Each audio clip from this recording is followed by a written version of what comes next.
All right, welcome everybody. I think we're going to get started. Before we get into the presentation, I just wanted to let you know that if you have questions, we'll be happy to answer some of those questions, but we'll hold those till the end. So if you want to use the Q&A feature or drop your questions into the chat, at the end, we'll kind of go through those and answer them as we move through the presentation. But welcome everyone and good morning. Happy Friday.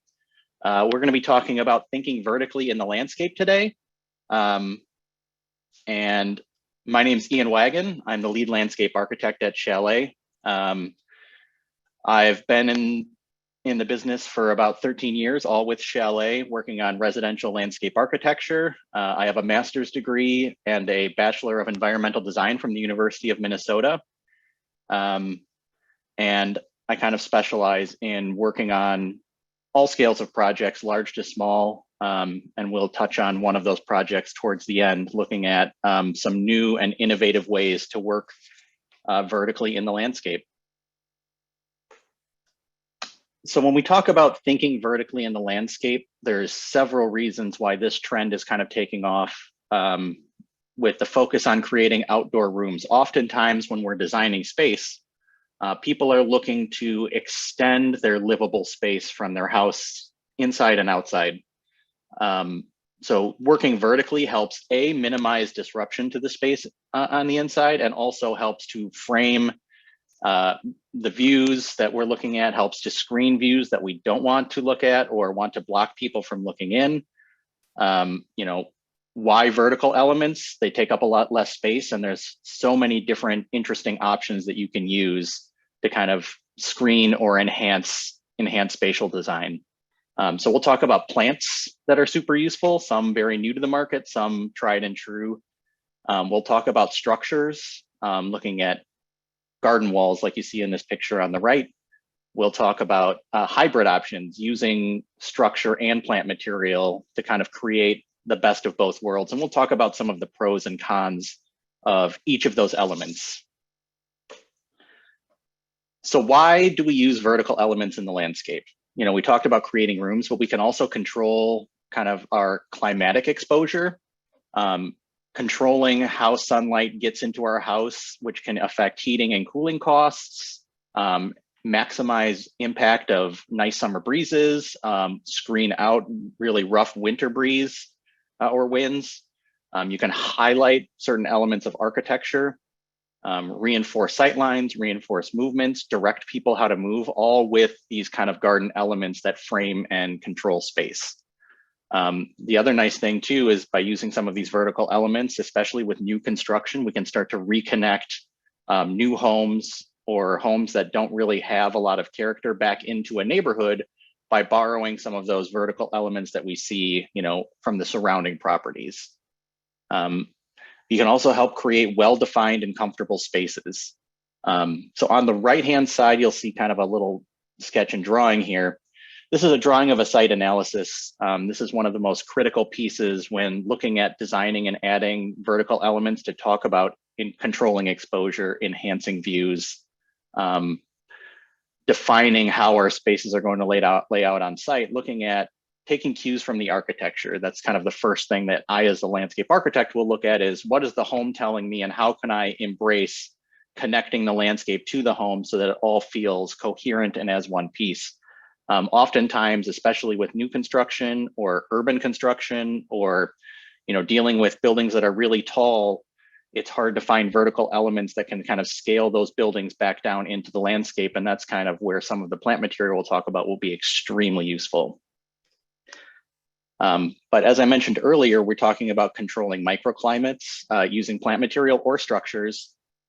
These graphics are done by Norman Booth. He's a landscape architect who wrote kind of the treatise on residential landscape architecture called Residential Landscape Architecture. And his graphics do a really good job of showing how useful plant material can be in helping to control microclimates and reduce impacts on your heating, cooling, and also your comfort out in the garden.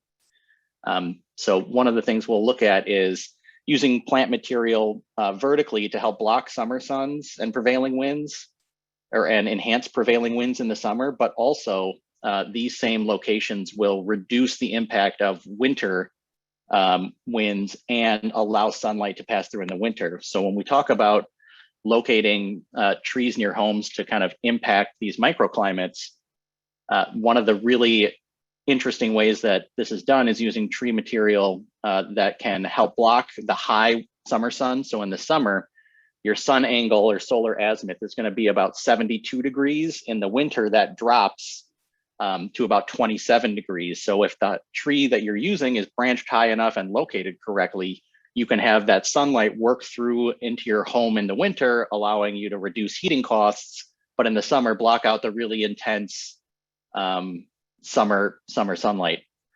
And the location where you're going to primarily see a lot of these things is in the southwest corner of the home, where sunlight in the summer is much more prevalent. And now we look at this next slide, you can see this can also be accomplished with physical structures as well. We have a pergola with a garden wall or a fence here showing that it's doing kind of the same thing, blocking the really direct sunlight, but allowing for penetration of that sunlight in the winter. Vertical plantings as well can be used to cool walls, like vines using ivy to kind of create a buffer between masonry, which will absorb that sunlight and really heat up your house by creating kind of a cooling layer of plant material that we can use to climb and offer an aesthetic variation to architecture, but also provide that really nice organic temperature control. So the other element we had talked about is creating outdoor rooms and space. So when we talk about creating space in the landscape, it's very similar to talking about how we use architecture terms. We have our floor, we have our walls, and we have our ceiling. When dealing with the outside, we have a little more flexibility in what those things can be. So for flooring, you can have a paved patio or concrete, annuals, low perennials, and ground cover work. Lawn and turf areas also kind of make up that floor space. There's a little more flexibility on how to define kind of your floor area. If you look at the upper right-hand picture, that's kind of a way to define space with just using the floor. We talk about walls, anything from plant material like arborvitae to fencing to massing of shrubs or hedges. Those are all ways that we can integrate vertically or vertical elements from either garden structures or plant material to create that effect of containing a space or building those walls. And then for ceilings, we're looking at, tree canopy. We're looking at pergolas and arbors, shade umbrellas,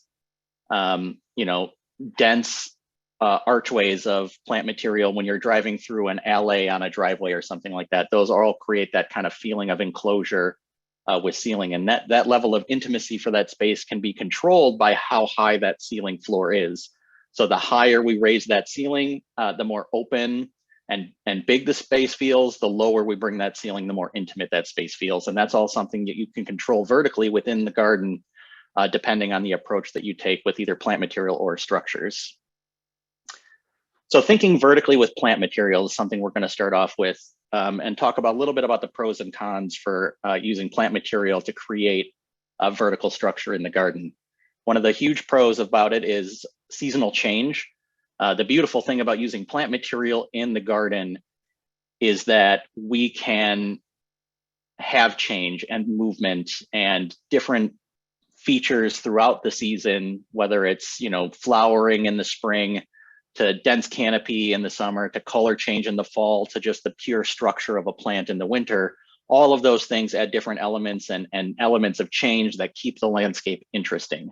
That's something you don't get with a pergola. The pergola is what it is, and it kind of is static in the landscape. Plant material has the ability to kind of romance you with that seasonal change. It's organic. So, as the years go on and these plants grow, they shift and change and create different feelings within that space. You're not kind of just stuck with one thing. Plant material can be switched out rather easily as well. So you can keep a structure, the structure of your plant material in place, but change out the floor level to add some variation, working with annuals and bulbs to kind of enhance what you're doing vertically with the structure is another really nice feature. And your landscape will grow. I mean, the spaces will change with the growth and establishment of plant material. You know, starting off early as a garden is just planted, you might not get the full impact of the verticality of those plants and trees that have gone in. But 5 years down the road, it'll all start to take shape and grow into kind of feeling of space. And plant material is relatively inexpensive when compared to structural installation. So if you're putting in a tree, you're looking at, you know, a couple $1,000s versus putting in a garden wall, which can run up to, you know, several $1,000s just to start. So you're looking at a cost benefit as well with plant material. Obviously, the cons with plant material is it's unpredictable.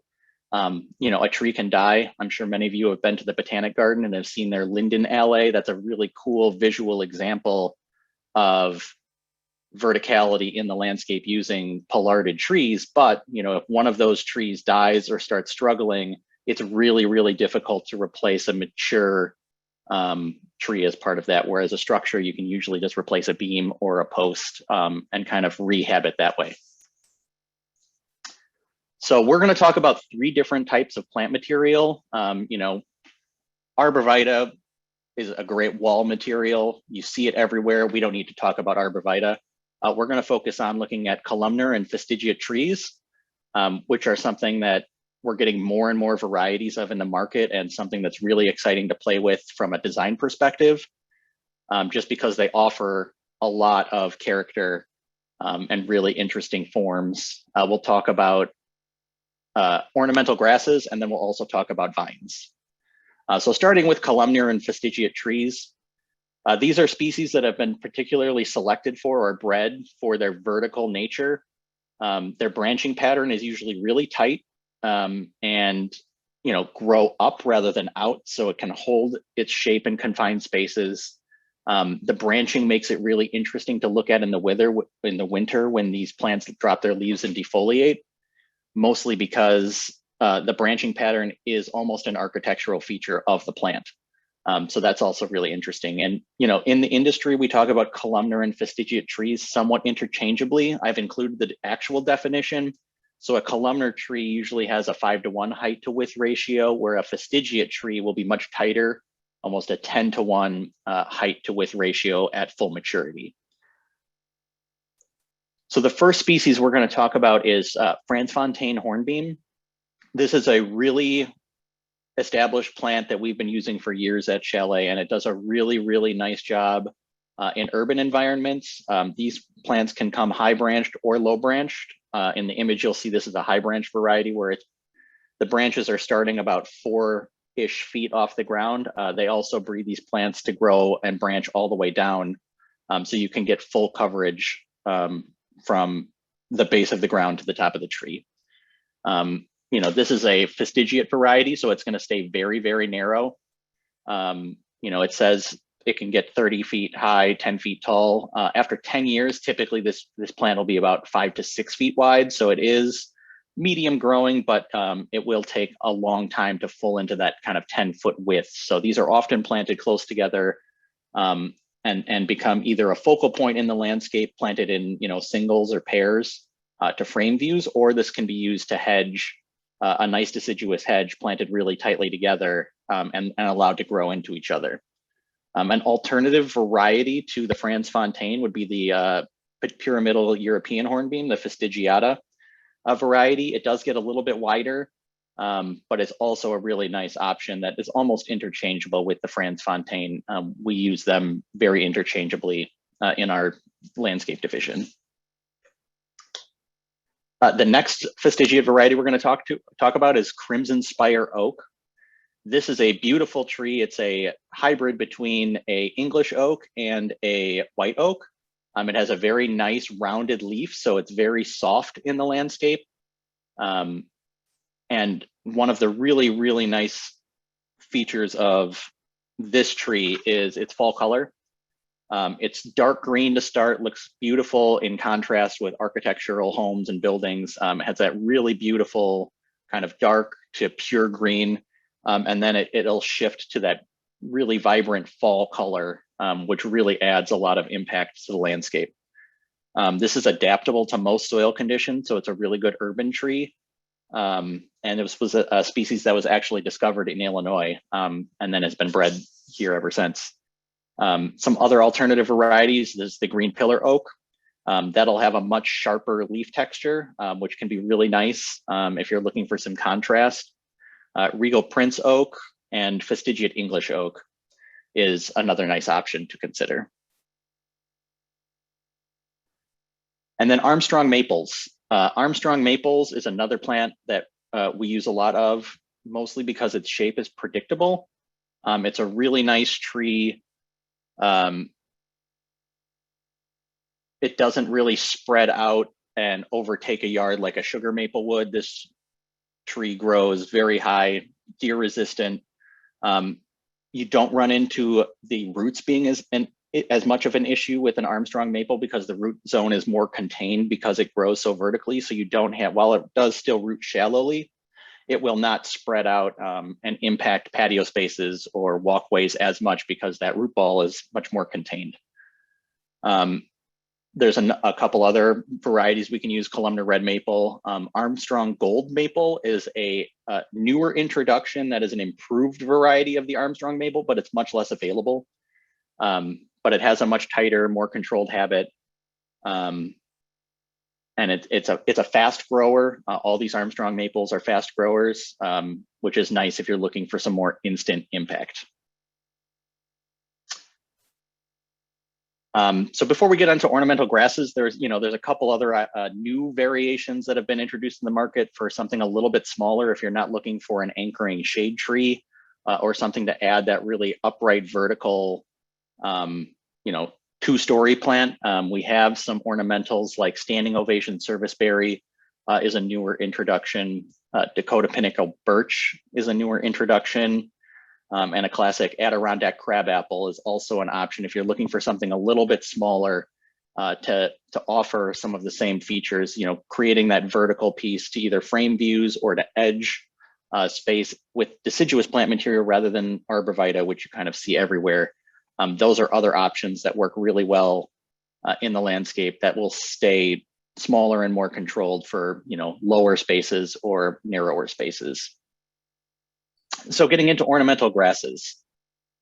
The beautiful thing about ornamental grasses is they can hold their shape throughout the season, and they can also become focal points within the landscape. You can see on the right, even in the winter, they become really dynamic and beautiful pieces of the landscape, rather than, looking at shrubs that can just lose their form, lose their shape, and become just a bunch of sticks sticking out there. You still have mass with ornamental grasses that will catch wind and still be interesting and offer you more than some of our more traditional shrubs like a hydrangea, which still have nice winter interest. They just don't have the impact that ornamental grasses do. And ornamental grasses are often overlooked as vertical elements in the landscape, which is kind of why I wanted to touch on these. The nice thing about grasses is they kind of start to mature in the landscape as everything else is starting to fade. So usually these warmer season grasses that we're going to be talking about come into their own June, July, and then really fill out the garden in August, September, and then start to get you that really nice fall color starting September, October. After all of those early spring blooming plants kind of fade, that's when the grasses start to come in and show their landscape muscle, which is why we really like to use ornamental grasses as vertical elements in the landscape, because they really start to stand out when few things in the garden are. So the first one we're going to talk about is Korean feather reedgrass. A lot of people might be familiar with Karl Forster grass, the Calamagrosis acutiflora. This is a variety that I prefer and is much more underutilized than the Karl Forster grass because it's a lot softer. It's much more round. The inflorescence is really, really beautiful and interesting. It's less upright. The Karl Forster grass will stand straight up like a column. This one kind of billows and fills space. So it works really well in mass or hedged. And it's a beautiful grass when catching the wind. These plants don't get very wide, but they do grow very tall. So we're looking at, like a 16-inch base to 24-inch base when in full maturity. But you're also looking at, 3 to 4 feet tall for this grass. So it does really start to take up space on that vertical plane.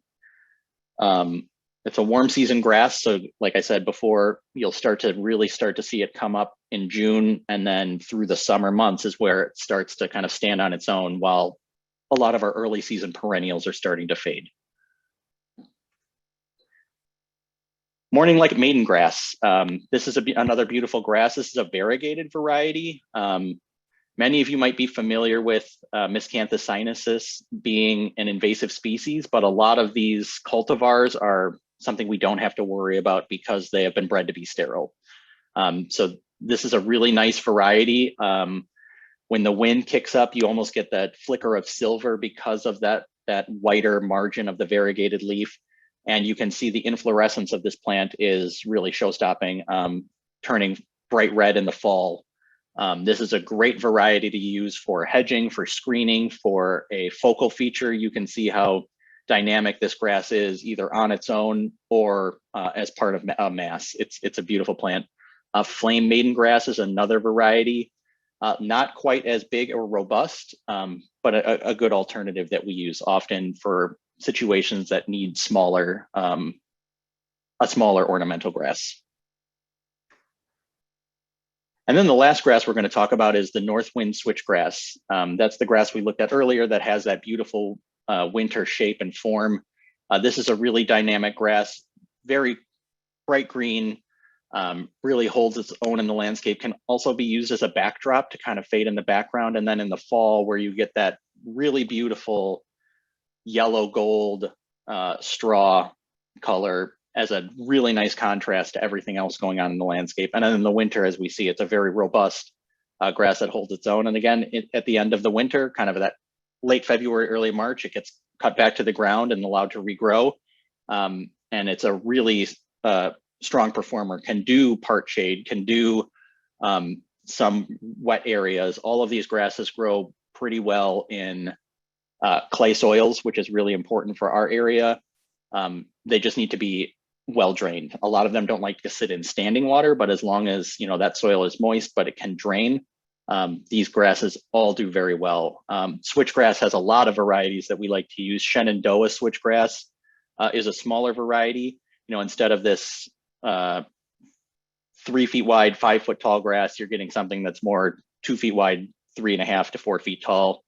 A much more red leaf texture even before fall. So even new growth will show some of that red, and then the grass will turn red as it goes out. And same with the heavy metal switchgrass, very similar, just a little bit bigger than the Shenandoah. And vines. Vines are the last plant category we're going to talk about, and we're going to talk about some more tried and true vines that we like to use in the landscape, A, because they're successful, and B, they can climb on a variety of different structures and applications. So, a lot of the vines that we see that are bred for their flowers really need a lot of babying and structure, where the vines we'll be talking about now are more landscape stalwarts. But the really nice thing about using vines is that they become a hybrid texture, because usually they work in tandem with garden structures or the architecture of the home to really add some of that organic nature to a property and really, start to blend a home into the landscape and vice versa. So depending on the variety of most vines, they can either free climb, which the pros and cons is it can get aggressive in the landscape, can start creeping into garden beds. So maintenance is an issue, but what it can offer is often unparalleled. So the first vine we're going to talk about is climbing hydrangea, very prolific plant used in the landscape in our area, and for good reason. It can climb and grow, up to 40 feet. They can handle most conditions. They can free climb on walls. So climbing hydrangea has aerial roots. So basically it will use its roots to climb walls, fences, and structures if desired, and can be very easily trained prolific flower use, and again, adds a really nice texture on top of garden structures like fences, and can really start to add a really nice organic background to a garden. Miranda climbing hydrangea is another alternative. That is a variegated chartreuse and green leaf that is really also dynamic in the landscape, and a newer variety that we've been using a little bit more recently, that adds just that extra layer of texture to your garden.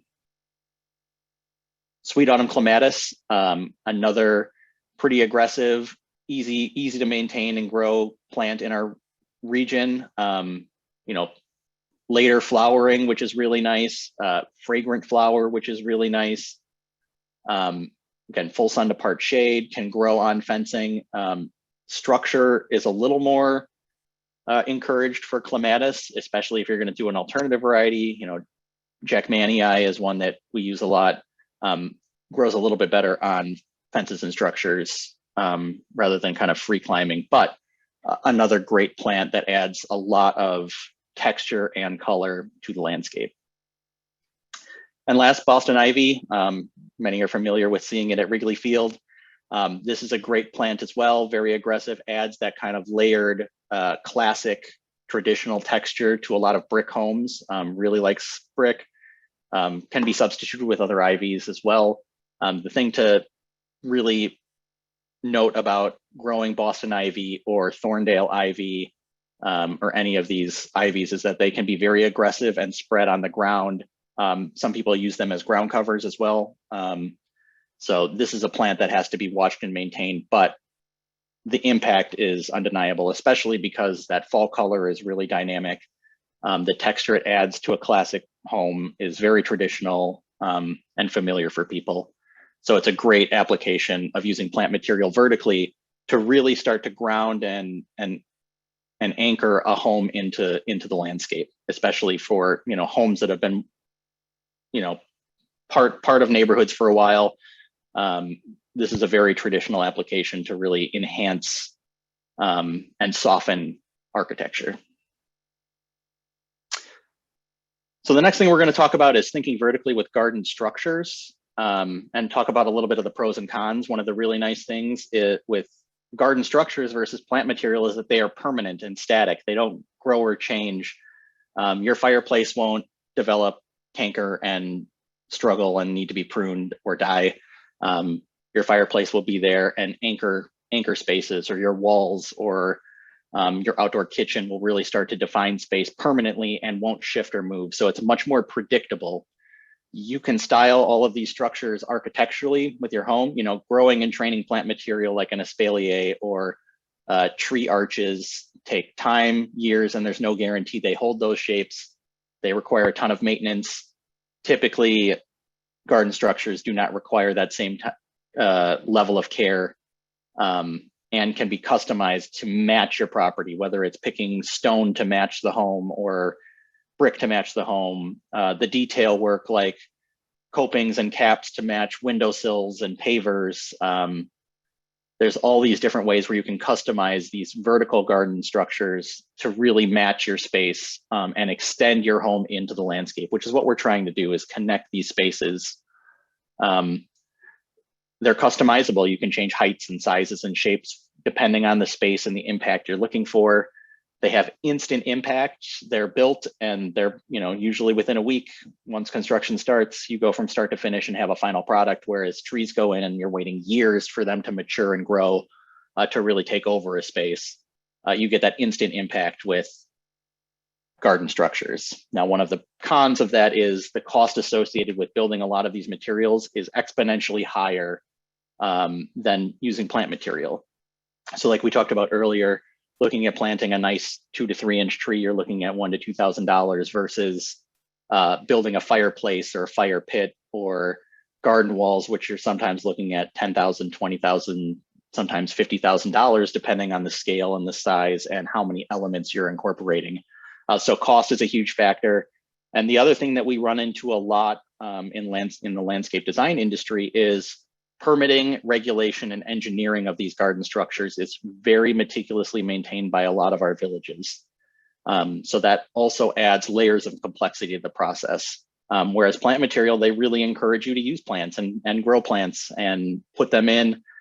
Really, there is a pushback on adding impervious surface or lot coverage to landscapes using garden features because of the impact that it could have to site drainage and view lines and the need to make sure that they're stable. So all of these structures will have footings and foundations that have to be poured that can impact tree root systems and things like that. So there's a lot more research that goes into the development and installation of garden structures than there would be typically with plant material.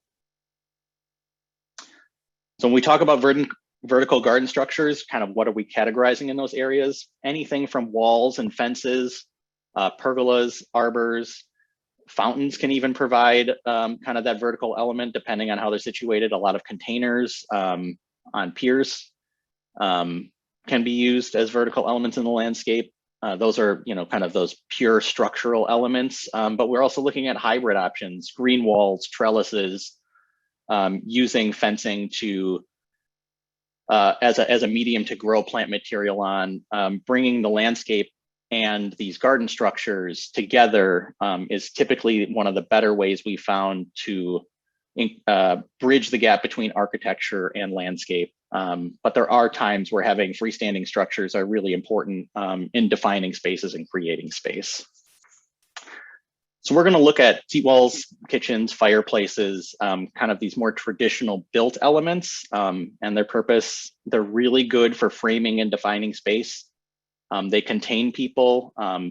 Building that low garden wall doesn't block your view in and out of the garden, but it keeps people from walking through it and can really help to frame and define your garden beds in those areas.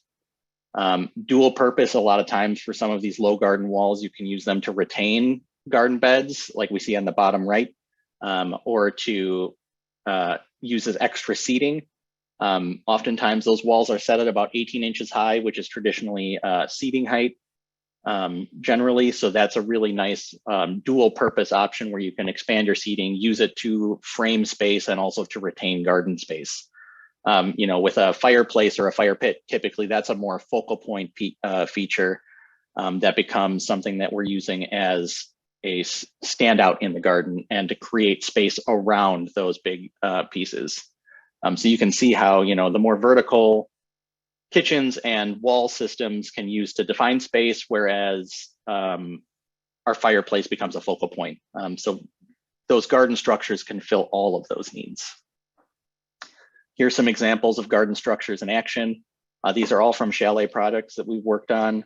On the upper left, you see a roof deck that has kind of walls and lattice and overhead canopy structure to really define that space, using the fireplace on the upper right to really define that corner of the space and create that outdoor room around the hearth of that fireplace, using seat walls to create intimate gathering spaces, incorporating benches as we see on the bottom two images.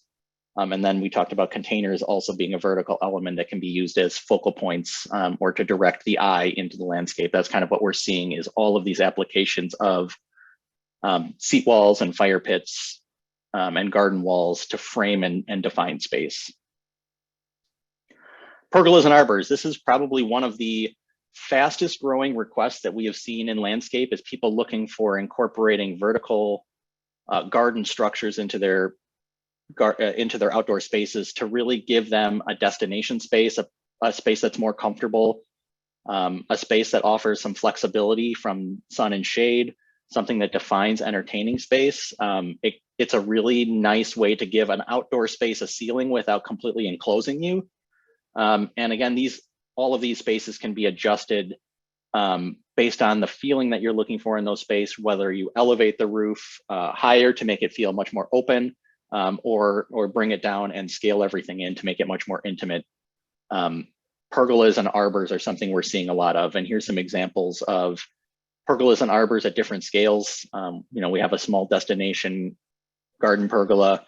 We have entry arbors that are used as medium to grow plant material on. We have two different scales of arbors in the upper right-hand corner. That large sitting area is completely covered. You can see a ceiling fan kind of hanging down from that pergola. with a destination swing underneath a smaller kind of arbor pergola at the back end. And the interesting thing about pergolas is that they can range in use and material and style. On the bottom left, we see a more modern interpretation of the pergola. That one has a retractable roof and retractable screens. So they're very customizable. They offer a lot of different materials that can be used, from composite, which is becoming more and more popular due to its low maintenance, or you can get the more natural wood that becomes much more organic in the landscape. And then fencing and trellises. These fencing is probably the most ubiquitous landscape material we see, other than the arborvitae hedge, at containing and creating outdoor space in the residential setting. There are so many different styles of fence. They do a really nice job of inexpensively framing space, defining space, offering privacy. But typically you're limited in size and scale of that fence that can go in depending on the neighborhood. So, typically anything over 6 feet is not allowed in most villages. In the front yard, typically 4 feet is your limit. So the privacy you can get there is not necessarily controlled by the medium, but is controlled by the regulation around it. So often you'll see fencing in combination with plant material to add that extra layer of privacy. And fencing actually makes a really nice backdrop for garden design, because it's a static, clean background, so that the things that are going on in front of that become the feature. So your perennial gardens, your bed of hydrangeas in front of that fence will really start to stand out because it has that nice clean background behind it. Trellis is also the same way. The really nice thing about using trellises in combination with plant material is when that plant material defoliates or goes dormant, you still have a really nice, interesting structural feature in the garden, especially on a large scale blank wall. Those kind of trellises can add a really interesting focal point or feature that can be repeated, that makes a wall or a long space more interesting because it's kind of broken up and punctuated with these additional structures. So some examples of different types of fencing or panels or screening, looking at garden walls to really contain a space versus your kind of split rail fence, which creates a boundary and frame space, but also allows things to interact on either side. So fencing is probably one of the more ubiquitous things we see in the landscape, but there are so many different options and ways to customize and make those fences unique that the opportunities are endless as to how it can be used in the garden. And then finally, the last thing we're going to talk about is a hybrid option that has become much more prevalent in the industry in the last couple of years. This is a technology that's really starting to take off and is a really interesting solution for small spaces and interior spaces where you're looking to add and soften architecture and add plant material and add, that fragrance, the elemental benefits of adding more oxygen to your living space, creating dynamic and interesting, something different, something unique. And the technology has come along where now we can really start to incorporate a lot of these systems to make sure that planting is successful vertically. Whereas, probably 5 to 10 years ago, if you were going to do a vertical garden like this, the maintenance costs were extraordinary, and just getting the plants to survive in some of those environments were very difficult. And now the technology is coming along where a lot of these things are automated, and there still is maintenance, there still is a lot of challenges, but we're much more successful with what we can do vertically now with these kind of hybrid garden walls than we were 5 to 10 years ago. So this is kind of where we're going to look at finishing off our presentation, is going through kind of what advances we've seen and how these things are actually constructed. We get a lot of requests for developing green walls, especially in the city and in tight spaces. A lot of offices and corporations, hospitals are finding value in providing green space vertically within or on their campuses. But it's not as easy as just putting plants in a pot. There is a lot of underground systems. So we're actually going to kind of break down how this project came to be developed and how this solution came to be installed and designed. So what are the pieces and elements that go into this? Structure and framing. So beneath all of everything you see on this green wall, there is a lot of infrastructure that goes on behind it. So all of these plants are located in hanging trays that are mounted on tracks that are built, have built-in irrigation running through them that are then hidden through the frame. So there's so many different layers and pieces to this. When you look at this green wall, it doesn't necessarily show how complex and challenging the installation is. The other thing that we'll talk about too is how did we lay this out? How did we design it? And also looking at the exposure of the site. This planting is on the has northern exposure, so it does not get full sunlight. All of these plants have to be tailored to being able to grow in part to most shade, which is a challenge for a lot of annual seasonal plantings, especially in this vertical element. But as you can see, the end results are stunning with the right plants selected. And then also irrigation and lighting. Most of these installations will not work without irrigation, and lighting is another extra feature that we've added to this project that really does start to enhance the experience. But you do need irrigation. All of these things are automatically irrigated, and it is critical for the survival of the plants and the success of the project that irrigation is incorporated into these garden walls. So when we talk about this green wall in particular, we were looking at multiple options. How are we going to design it? What would it look like? These are some digital mock-ups that we did when developing the design. When we walked up to the space and did our first walkthrough of the property, the first thing we noticed was this really exposed wall coming in. It was bright and harsh, and we thought this would be a perfect opportunity to integrate some of this new technology that we had to really soften the entrance and welcome people into this home rather than kind of repulse them with how violent that blank wall was when experiencing the site for the first time. So we looked at two different options: doing a full-on green wall installation or doing this 3-panel design, which we ended up going with. It felt much more unique and custom. We wanted to replace it with something architectural that could then be echoed throughout the site with other parts of the installation, whether it's artwork or stepping stones or how we organize plant material on the site, versus that really long, big green wall. One of the issues that we ran into with that is we're replacing one giant span of wall with another giant span of wall and didn't do anything to break up that space. So that's why we ended up going with that 3-panel design, which ended up being the right choice. So these are some pictures of what we experienced when we first walked up to the site. This is what it looked like: a lot of dead plant material that had to come out and a lot of space to fill. And you can see there's no windows, there's nothing there. It's a really kind of abrupt entry into this property. And we really wanted something to change the face of this wall because it's one of the few things you can see from the road approaching the house is this exposed wall. So after we did our mock-ups digitally, we went out to the site, mocked everything up, and framed it out, showing the actual structure of the materials and where the boxes would go, plus the framing and how everything would lay out on site. It gives you a real good, everything, in model space gives you an idea of how it's going to feel, but until you mock it up on the actual property and make some of those adjustments, you don't really know how it's going to lay out until you start to see it. And this is kind of the process of how these things are mounted. So for context, putting in a green wall with the irrigation and all of the framing and plant material, just the infrastructure of putting everything together, you're looking at about $160 to $180 a square foot. So it is a rather expensive installation, but it's also something that cannot be replicated another way.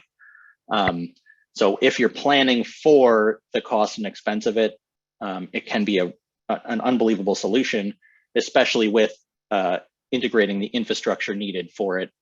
Oftentimes, they have to run water to the spot, but rather than going out and watering, once a day or twice a day, just to make sure everything's kind of establishing and growing in, it's much easier to have that automated, and it's much more successful for the project. And you can see each one of these panels is irrigated individually. but the irrigation going to each panel runs through every single tray. And we're going to go through, and this is how the tray system works. So each one of these trays is modular. Those trays are set in their sizes. There's 2 sizes for each tray, and they can be used in different combinations to kind of fill that space. And you can see the framing going in to cover up a lot of that infrastructure and really completing that look. And then when this project was finished being installed, we were already in November. So the first application of this green wall was actually evergreen boughs and a winter product that didn't need to be irrigated or anything like that. So that's kind of the winter look. But this wall usually does 2 to 3 rotations. So we'll have a winter setup, that summer setup, and then fall. Sometimes that summer installation will go into fall. Here's some examples of different times of year that being planted. You can really see how dynamic those 3 panels become compared to that blank wall that we saw. And it really does stand out and become this unique garden space that, 10 to 15 years ago, we would not be able to do. So this is kind of that new technology that's becoming available in landscape design that can really look at some tricky, difficult spots that, with a foot between the driveway and that wall, planting would be very difficult unless we just put vines up along that facade, which might not necessarily be a bad thing, but this is a much more dynamic, unique solution to some of those problems. And that's the project, and that's the presentation. So I'm going to go into the Q&A here. We have a couple questions queued up.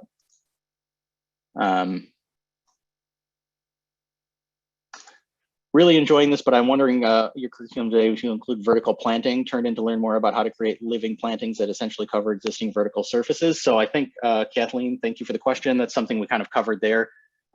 Vertical planting, again, one of the things you're going to have to really focus on is when you're looking at vertical planting, if we go back a couple slides here, you'll notice that all of these trays are sitting vertically. So one of the really interesting parts about using green wall and vertical technology is you're not actually planting on the face of the material, you're planting and then allowing that plant material to grow out. That's the way you can be successful with vertical planting.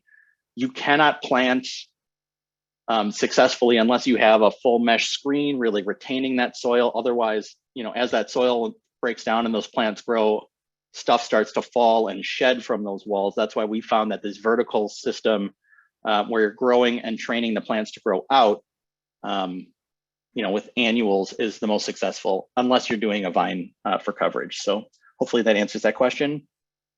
Joy, by climbing sunburn, hydrangea must have gotten sunburned and has many brown burnt like leaves. Should I trim the plant down to remove that area? Grows west in the brick. Thanks, great presentation. Joy, one of the things that we found with climbing hydrangeas that, any plant could have stress or disease, with sunburn, and especially with the drought that we have, a lot of plants aren't looking their best. But climbing hydrangea is a very hardy, very reliable plant. One of the things is cleaning it up and cutting it back in the winter, before it starts to flush new growth would be a good way to kind of treat that. I would not necessarily trim it back down now, but wait until things get cooler, because trimming now will add more stress to that plant. So the Linden Garden at the Chicago Botanic Gardens I had mentioned, Sandra, that is the area where if you walk in past the Rose Garden, they have a new beer garden there actually that opened, I think, 2 or 3 years ago. And it's an alley of lindens that basically buffers the walled English garden and the Rose Garden. So when you walk into the Botanic Garden, if you take an immediate left and keep walking, you'll notice the lindens on your left-hand side past the bonsai area.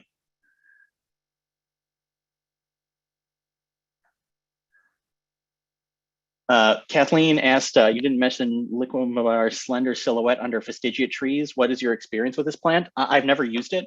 I picked 3 fastigiate plants that offer some variety that we use a lot of, but there are hundreds of varieties of fastigiate plants. The one thing you really want to look at when looking at fastigiate plants is how do they mature? What is their eventual size and their branching pattern? Some fastigiate plants branch denser than others.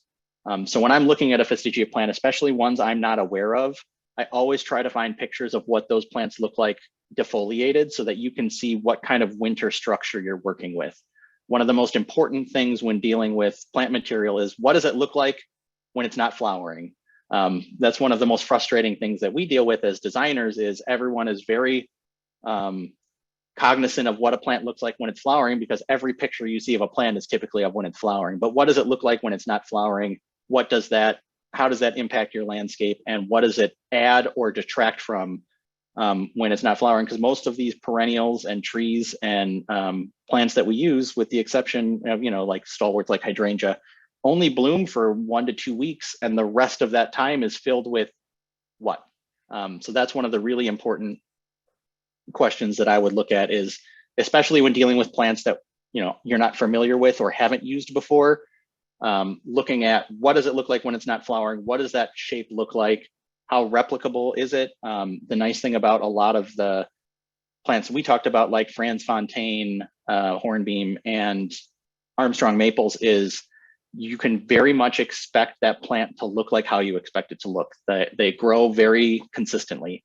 And again, when dealing with plant material, one of the pros and cons we talked about is consistency with structural material and dealing with living, growing plant material that is less stable.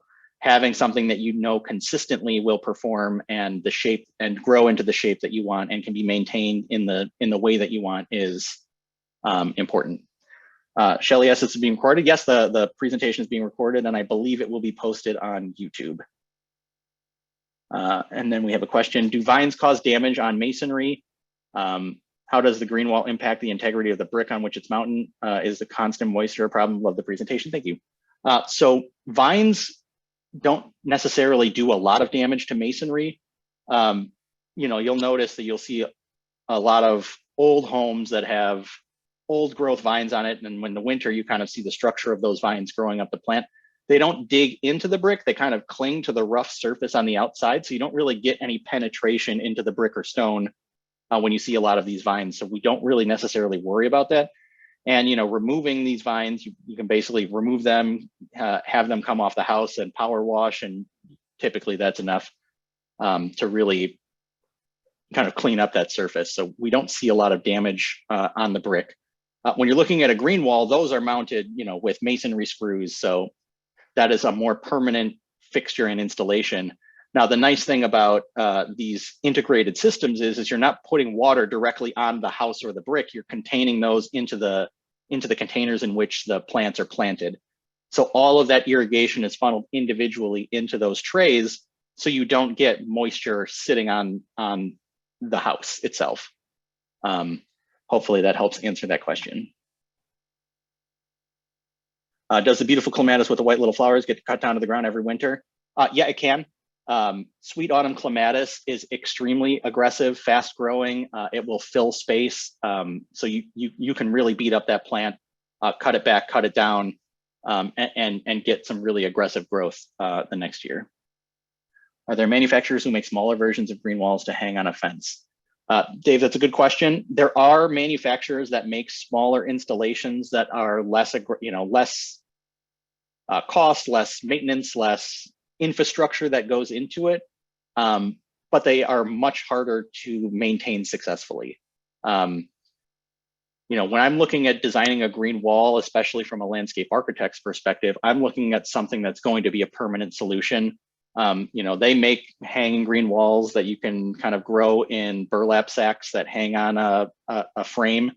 If that's something that's at the scale and something you want to play with and something you want to do, absolutely, those are available and can hang. And a manufacturer doesn't come to mind at the moment, but those options are out there. But it's not going to have the same impact and effect as kind of what we kind of walked through with the more permanent solution. And we will go back to our chat here, and there's a couple more questions, and then we'll kind of wrap up and let you guys get on with your Friday. What vines prefer floral work in shade? Climbing hydrangea is a great shade tolerant plant. Again, when we're talking about shade, pretty much any plant is going to need some sunlight, especially plants that you're interested in flowering. The vines and plants that we talked about in this presentation do well in sun and part shade. So there is that option. But when we're talking about planting in shade, something that's going to flower, the amount of shade as that increases, the quality of your flowering is also going to decrease. But that's why, you know, things come with texture and leaf color are so important. That Miranda climbing hydrangea comes to mind as a plant that would be great in part shade, because while it's not flowering, you do get the value of the interest and texture of that leaf with the variegation, that chartreuse and green variegation. Kathy asks, is the Korean grass wind tolerant? It is. The beautiful thing about ornamental grasses is they love wind. The one thing you have to be careful of and know is how aggressively those grasses seed, because in really windy areas, if you have a grass that's a very prolific seeder, it can spread throughout your garden. Now, as someone who grew up and went to school in Minnesota and learned on the prairies, you know, that's great news for me. I love those grasslands and how they spread and how they grow.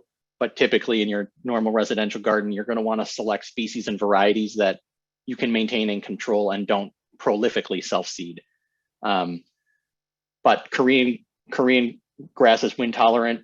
It's a member of that Calamagrostis family. So every single gas station, every single parking lot you visit will have Carl Forester grass that's kind of standing straight up there. They handle so much different conditions and tolerate so many different environments that a lot of those more sturdy parking lot grasses will do well in any environment.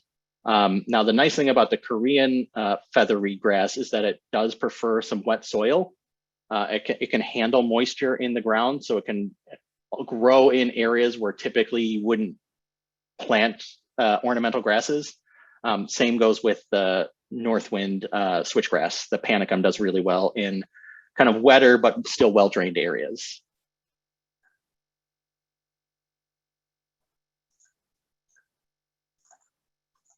All right, and let's see, do we have?